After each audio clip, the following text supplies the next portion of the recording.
Acara seperti ini ya, yang pertama tentu yang kita harapkan adalah pelestarian.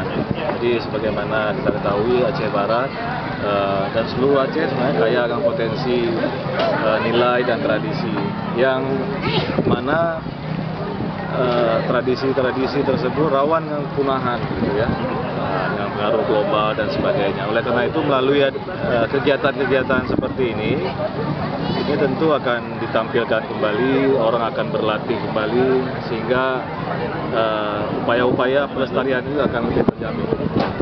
Selain itu juga tentu ini menjadi ajang silaturahmi ya bagi pelaku seni, bagaimana mereka bersilaturahmi, saling bertukar pikiran, mendiskusikan banyak hal dalam rangka pengembangan seni budaya maupun pemanfaatannya.